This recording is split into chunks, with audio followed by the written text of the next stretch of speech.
দীর্ঘ প্রতীক্ষার পর অবশেষে ইউএস বাংলা এয়ারলাইন্স ২১ এপ্রিল সোমবার থেকে সরাসরি ঢাকা থেকে সৌদি আরবের রাজধানী রিয়াদে ফ্লাইট চালু করেছে। প্রথম ফ্লাইটটি দুপুর ২টা ১০ মিনিটে ঢাকার হযরত শাহজালাল আন্তর্জাতিক বিমানবন্দর থেকে ৪২৩ জন যাত্রী নিয়ে রিয়াদের উদ্দেশ্যে যাত্রা করে।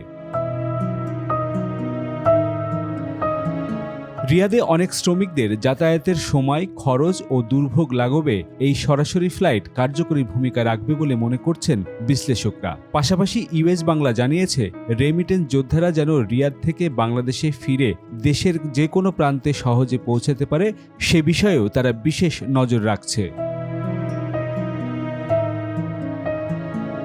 এই নতুন রুট চালুর ফলে রিয়াদে অবস্থানরত প্রায় ৬ লাখ প্রবাসী বাংলাদেশি শ্রমিক সরাসরি উপকৃত হবেন।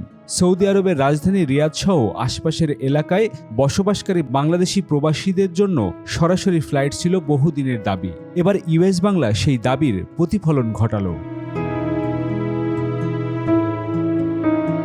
প্রাথমিকভাবে সপ্তাহে ৫ দিন রবি, সোম, মঙ্গল, বুধ ও শুক্রবার ৪৩৬ আসনের এয়ারবাস ৩৩০ দিয়ে ঢাকা রিয়াদ রুটে ফ্লাইট পরিচালিত হবে। ফ্লাইটটি ঢাকা থেকে দুপুর ১টা ২০ মিনিটে ছেড়ে রিয়াদের স্থানীয় সময় বিকেল ৫টা ১০ মিনিটে পৌঁছাবে। ফিরতি ফ্লাইট রিয়াদ থেকে সন্ধ্যা ৭টা ১৫ মিনিটে ছেড়ে ঢাকায় ভোর ৪টায় অবতরণ করবে।